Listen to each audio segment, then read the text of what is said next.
मैंने अपने अलमारी से ताकत वाली गोली निकाली जो कभी कभार रोहित लेते थे और मैं किचन में चली गई। मैंने हल्दी बादाम वाला दूध उबाला और उसमें एक गोली डाल दी ताकि रोहित को थोड़ी ताकत मिल सके।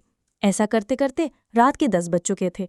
फिर मैंने जल्दी से दूध का गिलास लिया और रोहित के कमरे में चली गई। रोहित बड़े ध्यान से मेरा इंतजार कर रहे थे। जैसे ही मैं अंदर आई, रोहित खड़े हो गए और मुझे देखने लगे। जब वो कुछ नहीं बोला तो मैंने ही पूछ लिया, ऐसे क्या दिख रहे हो? बताओ मैं कैसी लग रही हूँ? रोहित ने संकोच में कहा, चाची, मन तो ऐसा कर रहा है कि आपको अभी खा जाओ। मैंने हंसते हुए उसे दूध का गिलास पकड़ा दिया और कहा, मुझे खाने की जरूरत नहीं है, बस तुम इसे पी लो। रोहित ने जल्दी से गिलास पकड़ा और एक सांस में दूध पी गया। दूध पीते ही दोस्तों, तो चलिए आपको शुरू से कहानी सुनाती हूँ। मेरा नाम किरण है। मेरी उम्र 30 साल है, लेकिन मेरा दिल हमेशा जवां रहता है। मेरी हाइट करीब 5 फीट 5 इंच है और जब मैं साड़ी पहनती हूँ तो ऐसा लगता है मानो सब कुछ ठहर सा जाता है। मेरी गोरी रंगत पर जब सूरज की किरणें पड़ती हैं तो लगता है जैसे मैं चांदनी रात में टहल रही हूँ। अब बात करते हैं मेरे 20 साल के भतीजे रोहित की, जो मेरा बहुत प्यारा है। उसकी मासूमियत और जोश ने मेरे मन में एक अलग सी हलचल मचा दी है। जब वो मेरी तरफ देखता है तो उसकी आंखों में एक खास चमक होती है, जैसे वो कोई खूबसूरत ख्वाब देख रहा हो। तभी वो मुझसे कहता है, चाची, आज आप सचमुच बहुत सुंदर लग रही हैं। मेरे पति मोहित तो कभी कभी दिन में ही मेरा पूजन कर देते हैं। हम शहर में रहते हैं क्योंकि मेरे पति सरकारी नौकरी करते हैं। मेरी 1 साल की बेटी भी है, इसीलिए दूध की थैलियां भी बड़ी हैं। मैं अपने पति का आशीर्वाद समझकर हर दिन उनका प्यार लेती थी। भले ही हमारी शादी को 6 साल हो चुके थे, लेकिन मोहित अभी भी मुझे बहुत प्यार करते थे। वैसे आमतौर पर उसका रंग काला ही होता है, लेकिन मैं हमेशा साफ सफाई रखती थी और कभी कभार मेकअप भी कर लेती थी। पिछले महीने कुछ ऐसा हुआ जिसका हमें जरा भी अंदाजा नहीं था। एक शाम मोहित घर लौट रहे थे। उनके एक दोस्त की जन्मदिन की पार्टी थी, जहां दोस्तों ने उन्हें थोड़ी शराब पिला दी थी। वो बाइक से घर आ रहे थे, तभी रास्ते में उनका एक्सीडेंट हो गया। इस हादसे में उनके एक पैर में फ्रैक्चर हो गया। डॉक्टर ने बताया कि इसे ठीक होने में कम से कम 8 से 10 महीने लगेंगे। ये सुनकर मेरा मन टूट गया। मोहित का दर्द भले ही शारीरिक था, लेकिन मेरे मन में एक गहरी चिंता का सागर उमड़ आया। जब मैंने उन्हें अस्पताल में देखा, उनकी आंखों में दर्द का साया था। मैंने तुरंत उनके पास जाकर उनका हाथ थाम लिया। इसी वजह से मेरी दीदी और मेरा भतीजा रोहित उन्हें संभालने के लिए आए थे। मेरे जीजाजी और दीदी तो वापस चले गए, लेकिन रोहित ने मोहित को यहाँ रुकने के लिए कह दिया, क्योंकि वो ठीक से खड़े भी नहीं हो पा रहे थे। मुझे ही बाजार से सामान लाने और बाहर के काम करने पड़ते थे, इसीलिए मैंने अपनी बहन को कहकर रोहित को कुछ दिन रुकने के लिए बोल दिया। रोहित मान गया और बहुत खुश हो गया। रोहित मेरे कंधे तक ही आता था, शरीर भी ठीक ठाक था और रंग भी सामान्य था। रोहित ज्यादा बिगड़े किस्म का लड़का नहीं लग रहा था और मैं भी खुश थी कि कोई तो आया जो मेरी मदद कर सके। आज रोहित मुझसे थोड़ा थोड़ा शर्मा रहा था, क्योंकि वो शादी के बाद मुझसे पहली बार मिला था। रात को जब मैं मोहित को खाना खिला रही थी, तब रोहित भी हमारे पास बैठा था। फिर रोहित अपने कमरे में जाकर समय पर सो गया था। मोहित के चेहरे पर थोड़ी राहत थी, लेकिन वो अभी भी दर्द में था। तभी मेरी अंदर की भावनाएं बाहर निकल पड़ी। मैंने मोहित के पास बैठकर कहा, वो भी क्या दिन थे जब आप रोजाना भूत मारा करते थे। मोहित ये सुनकर मुस्कुराने लगे। क्या हो गया मेरी रानी, आज तो पूरी मजे में लग रही हो। मैंने कहा, नहीं जी, आपको तो मजाक लग रहा है और इधर मेरी बुरी हालत हो रखी है। सच बताओ तो इस भूत ने मेरा बुरा हाल कर दिया है। मेरे पति बोले, मैं तुम्हारा दर्द समझता हूँ किरण, मेरा भी बहुत मन करता है, लेकिन क्या करूं, मैं तो ठीक से खड़ा भी नहीं हो सकता। बस थोड़े दिन और निकाल दो, फिर देखना मैं इस भूत का क्या हाल करता हूं। तभी मैंने कहा, थोड़े दिन नहीं, पूरे 8 महीने बाकी हैं प्लास्टर उतरने में, और मेरा तो 1 महीने में यही हाल हो गया है। पता नहीं आगे के दिन कैसे कटेंगे। मेरे पति मेरी उदासी दूर करने के लिए बोले, चलो वो नहीं तो कम से कम दूध ही पिला दो, डॉक्टर ने भी कहा है। तभी मैंने हंसते हुए कहा, आपके नसीब में तो वो भी नहीं है, क्योंकि आपकी बिटिया रानी ने पी लिया है। हम दोनों जोर जोर से हंसने लगे। मेरे पति मुझे खुश रखना की पूरी कोशिश करते थे, लेकिन मैं क्या करूं, सब बेकार था। थोड़ी देर बाद मोहित सो गए, क्योंकि उनकी दवाइयों में नींद की गोलियां भी थी, लेकिन मुझे नींद कहाँ आ रही थी। इसीलिए मैं खड़ी होकर रोहित को देखने चली गई कि वो सोया है या नहीं, लेकिन रोहित अभी तक जाग रहा था और मोबाइल देख रहा था। मैंने उसके कमरे में जाकर कहा, रोहित, 11 बज चुके हैं और तुम अभी तक नहीं सोए, लगता है तुम्हारा मन नहीं लग रहा है। रोहित उठकर बैठ गया और बोला, नहीं चाची, ऐसी बात नहीं है, बस यूं ही फोन देखते देखते लेट हो गया। फिर रोहित ने पूछा, चाची आप भी तो नहीं सोई? मैंने कहा, मुझे तो आजकल नींद ही नहीं आती। रोहित ने पूछा, क्यों, क्या बात हो गई? मैंने हंसते हुए कहा, नहीं नहीं, वो मैं तुम्हें नहीं बता सकती, जब तुम्हारी शादी होगी तो तुम्हें खुद ही पता चल जाएगा। मेरे मुंह से ऐसा सुनते ही रोहित ने अपनी नजरें नीचे झुका ली और अंदर ही अंदर मुस्कुराने लगा। तभी मैंने कहा, अरे तुम तो इतनी सी बात पर शर्मा गए। अच्छा बताओ, अभी तक कोई लड़की पटाई है या नहीं? रोहित कुछ नहीं बोला, उसे अभी भी शर्मिंदगी हो रही थी। तभी मैंने उसका हाथ पकड़ा और कहा, अरे पागल, अपनी चाची से इतना मत शर्माओ। वो धीरे से बोला, चाची सच बताऊं तो ऐसी बातें मैंने अभी तक अपने दोस्तों से भी नहीं की है। मैंने कहा, अच्छा तुम मुझे अपना दोस्त ही समझ लो ना, क्योंकि मुझे ऐसी बातें करने में बहुत मजा आता है। रोहित ने कहा, हाँ चाची, एक थी, लेकिन उसने अभी मेरे से दोस्ती तोड़ दी है। मैंने पूछा, तुमने उसकी पिटाई तो कर दी होगी ना? रोहित बोला, नहीं चाची, सच बताऊं तो मैंने उसे ढंग से टच भी नहीं किया था। मैंने मुंह बनाते हुए कहा, तुम तो बड़े भोले हो। रोहित, चलो कोई बात नहीं, अब तुम मेरे पास आ गए हो तो मैं तुम्हें सब सिखा दूंगी। बातें करते करते एम मैं रोहित के कमरे में ही सो गई थी। सुबह जब मेरी आंखें खुली तो रोहित बेड पर बैठा हुआ मुझे ही निहार रहा था। मेरे उठते ही रोहित ने मुझे गुड मॉर्निंग बोला। जब मैंने पूछा, क्या देख रहे हो, तो वो बोला, चाची आप सच में बहुत खूबसूरत हो। मैंने मुस्कुराते हुए कहा, अच्छा तो अब तुम सुबह सुबह खूबसूरती का नजारा ले रहे हो, और रात को तो बड़े शर्मा गए थे। रोहित मुस्कुराकर पूछने लगा,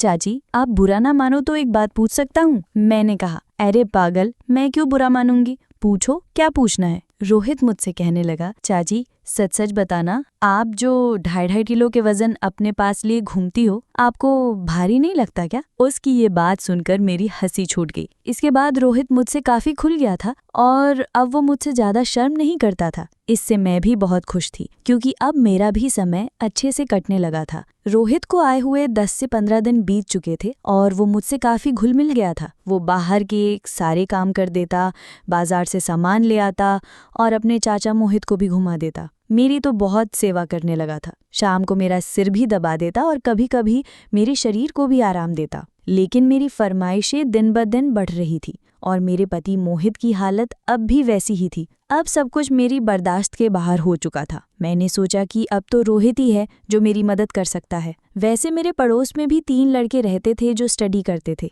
वो मुझे देखते थे। जब भी मैं छत पर बाल सुखाने या कपड़े सुखाने जाती तो वे मुझे ही देखते। पहले तो मैंने सोचा कि उनमें से एक को पकड़ लूं ताकि कुछ समय के लिए काम चल जाए, लेकिन फिर मैंने सोचा कि मैं इस घर की इज्जत हूं।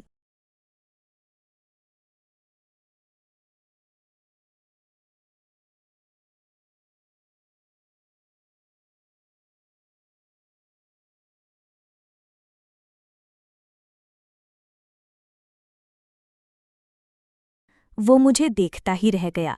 तभी मैंने कहा, ऐसे क्या घूर रहे हो, क्या तुमने आज तक नहीं देखा? रोहित बोला, माँ कसम चाची, मैं आपको बता नहीं सकता कि मुझे कैसा लग रहा है। बहुत ही अच्छा है चाची। मैंने कहा, तारीफें करना छोड़ो और यहाँ मेरी मदद करो। तभी रोहित बोला, चाची मुझे नहीं आता, कैसे करना है? तो मैंने कहा, अरे बुद्धू, इसमें कुछ नहीं करना, ये लो पकड़ो और बस धीरे धीरे निकालो। थोड़ी देर बाद जब रोहित के हाथ तेज होने लगे तो मैंने सोचा कि अब मेरा आगे झुककर सही से काम करने का समय है।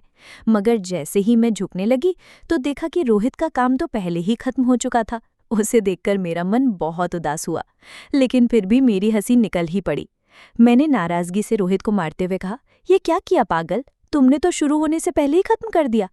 इसके बाद जैसे ही रोहित का नशा उतरा, उसने हड़बड़ाते हुए कहा, सॉरी चाची, सॉरी, वो मैंने ऐसा काम पहले कभी नहीं किया, इसलिए मुझसे ऐसा हो गया, मैं अभी जाकर साफ करके आता हूँ।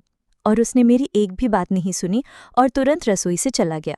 मैंने भी उसे ज्यादा रोकने की कोशिश नहीं की, क्योंकि मैं समझ चुकी थी कि ये उसके लिए इतना आसान नहीं होगा। इस चक्कर में आज खाना भी लेट हो गया था, इसलिए मैंने जल्दी से खाना तैयार किया और मोहित को कमरे में देने के लिए चली गई। मोहित भी बैठे बैठे खाने का इंतजार कर रहे थे। मोहित बिल्कुल सीधे साधे और सरल स्वभाव वाले आदमी हैं। वो मेरी बहुत चिंता करते हैं। जब मैं उनके लिए खाना लेकर गई तो मैं पूरी पसीने से भीगी हुई थी। मुझे देखकर वो बोले, इतनी जल्दीबाजी क्यों करती हो किरण, धीरे धीरे काम कर लिया करो ना, देखो तुमने अपना क्या हाल बना लिया है। तब मैंने उन्हें छेड़ते हुए कहा, ये तो कुछ भी नहीं है, जब तुम काम करते हो तो मेरा इससे भी बुरा हाल हो जाता है, और तब तो मैं तुम्हें रुकने के लिए भी कहती हूँ, लेकिन तुम तो नो कहकर काम की स्पीड को दुगना कर देते हो। मेरे मुंह से ऐसा सुनकर मेरे पति मोहित मुस्कुराने लगे। तुम भी ना किरण, कहाँ की बात कहाँ ले जाते हो। इसके बाद मोहित ने खाना खा लिया और मैंने उन्हें दवाई भी दे दी। दवाई लेने के बाद उन्हें नींद आ गई और वो आराम करने लगे। मैं भी काफ़ी थक चुकी थी, इसलिए मैं नहा धोकर फ्रेश हो गई। इसके बाद मैं रोहित के कमरे में उसे देखने गई तो वो भी सो चुका था। फिर मैं भी आकर आराम करने लगी। शाम को जब मैं रोहित को चाय देने गई तो वो बैठा फ़ोन चला रहा था। मुझे देखकर उसके चेहरे पर मुस्कान आ गई। मैं भी उसे देखकर हंसने लगी और मैंने उससे पूछ लिया, क्या बात है रोहित, आज तो तुम काफ़ी ढीले ढाले से लग रहे हो। रोहित बोला, चाची वो मैंने पहली बार ऐसा काम का अनुभव लिया था, प्लीज़ आप बुरा मत मानना, मैं सच बता रहा हूँ, बिल्कुल मेरे से काम नहीं कर पाया। तभी मैंने उसे रोकते हुए कहा, अरे बेवकूफ़, मैं कब बुरा मानने लगी, वैसे भी सच बताऊं तो मुझे भी अच्छा लग रहा था। इसके बाद मैंने रोहित को चाय पकड़ा दी और उसके साथ बैठकर पीने लगी। हम दोनों बातें करने लगे। आज रोहित के मुंह से मेरे लिए तो फूल ही झड़ रहे थे। वो बस मेरी तारीफें ही करता जा रहा था। चाची आप बहुत अच्छी हो, मैं तो सोच रहा हूँ कि सारी उम्र आपके ही घर रहूँ। इन 15 दिनों में मुझे स्वर्ग जैसा महसूस होने लगा है, और ऊपर से आपकी खूबसूरती। मैंने मुस्कुराते हुए कहा, आज तो तुम्हारे मुंह से सिर्फ तारीफें ही निकल रही हैं। लगता है रोहित मेरा हाथ पकड़कर बोला, आप सही कह रही हैं चाची, अब आपको भी मेरे काम में मेरी मदद करनी होगी। अब तो आपको मेरी बात माननी होगी। प्लीज़ चाची मना मत करना, बस एक बार के लिए मेरी कामवाली बन जाओ, इसके बाद आप जो भी कहेंगी मैं करूँगा। जब रोहित ये सब कह रहा था तो उसका चेहरा लाल टमाटर जैसा हो गया था। मेरी मुस्कुराहट फूट पड़ी थी। मैंने उसके सिर पर हाथ फेरते हुए कहा, अरे पगले, इतना सीरियस क्यों हो रहे हो, बताओ, मैंने तुम्हें कभी किसी चीज़ के लिए मना किया है। वैसे भी अब तुम्हारे चाचा तो वैसे भी मेरे काम में मेरी मदद नहीं कर पाते हैं, और तुम इतना शर्माओ मत, अगर इतना शर्माओगे तो कैसे चलेगा। अब से तुम मुझे अपनी चाची नहीं बल्कि कामवाली ही समझना। रोहित बोला, चाची एक बात और है, मेरा तो काम करते ही निकल जाता, मैं बहुत काम करता हूँ। मैंने उसे कहा, इसकी चिंता मत करो, इसका इंतज़ाम मैं कर दूंगी, तुम बस काम के लिए तैयार रहना। मेरे इतना कहते ही रोहित खुश हो गया और उसने थैंक्स चाची की रट लगा दी। कहने लगा, चाची आप बहुत अच्छी हैं। इसके बाद मैं चली गई क्योंकि शाम हो रही थी और मुझे मोहित को नहलाना भी था। जब मोहित नहा लिए तो रोहित उन्हें बाहर टहलाने ले गया। इसके बाद मैंने जल्दी जल्दी सारा काम किया और उनके आने तक खाना भी तैयार कर दिया। आते ही रोहित ने हाथ पैर धोए और खाना खाने के लिए बैठ। इतने में रात के 9 बज चुके थे और मोहित की दवाइयों का समय हो रहा था, इसलिए मैं उन्हें कमरे में ले गई और दवाइयाँ दे दी। मोहित की मेडिसिन में नींद की गोलियां भी थीं ताकि उन्हें ज़्यादा दर्द ना हो और आसानी से नींद आ जाए। मोहित दवाइयाँ लेकर जल्दी ही सो गए। मैं उनका सिर दबा रही थी। जैसे ही मुझे पता चला कि मोहित सो चुके हैं, मैं नहाने चली गई। नहाकर मैंने लाल रंग की साड़ी पहनी, बालों का जूड़ा बना लिया और महक के लिए परफ्यूम भी लगा लिया। वैसे तो मैं मेकअप बहुत कम करती हूँ, लेकिन आज हल्का हल्का मेकअप कर लिया ताकि चेहरा खिल उठे। पूरी तरह तैयार होने के बाद मैंने अपनी अलमारी से ताकत वाली गोली निकाली जो कभी कभी मोहित लेते थे, और रसोई में चली गई। मैंने हल्दी बादाम वाला दूध तैयार किया और उसमें एक गोली डाल दी ताकि रोहित को थोड़ी ताकत मिले। ये सब करते करते रात के 11 बज चुके थे। फिर मैंने जल्दी से दूध का ग्लास लिया और रोहित के कमरे में चली गई। रोहित बड़े ध्यान से मेरा इंतज़ार कर रहा था। जैसे ही मैं अंदर आई, वो खड़ा हो गया और मुझे देखने लगा। जब वो कुछ नहीं बोला तो मैंने ही पूछ लिया, ऐसे क्या देख रहे हो, बताओ मैं कैसी लग रही हूँ। रोहित ने झिझकते हुए कहा, चाची मन तो ऐसा कर रहा है कि आपको अभी खा जाऊं। मैंने हंसते हुए उसे दूध का ग्लास पकड़ा दिया और कहा, मुझे खाने की ज़रूरत नहीं है, बस तुम ये पी लो। रोहित ने जल्दी से ग्लास लिया और एक ही सांस में दूध पी गया। दूध पीते ही मैंने कहा, चलो अब जल्दी से पूजा शुरू करते हैं। रोहित ने जवाब दिया, चाची पूजा तो शुरू कर दूंगा, लेकिन आप दिए में तेल डालोगी या सीधे ही पूजा करवाओगी। मैंने मुस्कुराते हुए कहा, तुम मेरी चिंता मत करो, मैं पहले से ही तेल डालकर आई हूँ। इसके बाद जो हुआ उसे बताते हुए मुझे भी शर्मिंदगी हो रही है। मैं रोहित को अब तक बच्चा ही समझ रही थी, लेकिन उसने पूजा में मेरे पति को भी पीछे छोड़ दिया। रोहित ने सबसे पहले काजू कतली का स्वाद चखा। मेरे पति ने आज तक काजू कतली नहीं खाई। वे तो सीधे पूजा शुरू कर देते थे। जब मैंने रोहित से कहा, अब बस भी करो और कितना खाओगे, तो उसने जवाब दिया, नहीं चाची, आपको नहीं पता यह कितनी मीठी है, इसी के लिए तो हम पागल रहते। ये रोहित की पहली पूजा थी, इसलिए वो आधे घंटे से ज़्यादा नहीं कर पाया। मैं ज़्यादा थकी नहीं, लेकिन रोहित पसीने पसीने हो चुका था। मुझे भी 2 महीने बाद पूजा का मौका मिला था तो मैं बहुत खुश थी। इसके बाद रोहित थक कर आराम करने लगा। मैं भी वहीं थी। जब मैंने उससे पूछा पहली बार पूजा करके कैसा लगा, तो रोहित ने जवाब दिया, चाची सच कहूँ तो ऐसा लगा जैसे ज़िंदगी के सारे सुख एक साथ मिल गए, या यूँ कहूँ आप दुनिया की सबसे अच्छी चाची हो। फिर हम बातें करते करते सो गए। सुबह जब मैं उठी तो बिल्कुल तरोताज़ा महसूस कर रही थी। मैंने उठकर चाय नाश्ता बनाया और मोहित को दे दिया। इसके बाद मैं रोहित को चाय देने उसके कमरे में गई। वो भी उठ चुका था। चाय लेते हुए उसने मुझसे पूछा, चाची मुझे डर लग रहा है, कहीं हमने कोई गलत पूजा तो नहीं कर ली। मुझे लगा कि शायद रोहित को पछतावा हो रहा है। मैंने उसे समझाते हुए कहा, रोहित तुम ऐसा बिल्कुल मत सोचो। सच कहूँ तो ये मेरी मजबूरी थी। तुम्हारे चाचा 7-8 महीने तक ठीक नहीं हो सकते और मुझसे इतना इंतज़ार शायद ही हो पाता। तुमने पूजा में मेरी बहुत मदद की है। प्लीज़ तुम इतनी टेंशन मत लो। और हाँ, इस बारे में किसी से कुछ मत कहना। किरण अपनी कहानी सुनाते हुए बताया कि रोहित ने सर हिला गया और बोला, चाची अगर ये मेरी मजबूरी बन गई? तो मैंने कहा, आ जाना फिर अपनी चाची के पास, मैंने कब तुम्हें मना किया है। इतना कहकर मैं मुस्कुराने लगी। रोहित फिर से मेरी तारीफ करने लगा। चाची आपकी जितनी तारीफ की जाए उतनी कम है। पता नहीं मैंने पिछले जन्म में कौन से पुण्य किए थे जो मुझे आप जैसी चाची मिली। इसके बाद मेरे और रोहित के बीच गहरी दोस्ती हो गई। अब जब भी मेरा मन करता मैं रोहित से पूजन करवा लेती थी। इसी बीच रोहित के पापा ने फ़ोन करके उसे घर बुलाया, लेकिन रोहित ने मना कर दिया। उधर मेरे पति मोहित भी अब चलने फिरने लगे थे, तो हम लोग बाजार घूमने जाने लगे। रोहित अब मेरी और भी ज़्यादा देखभाल करने लगा था।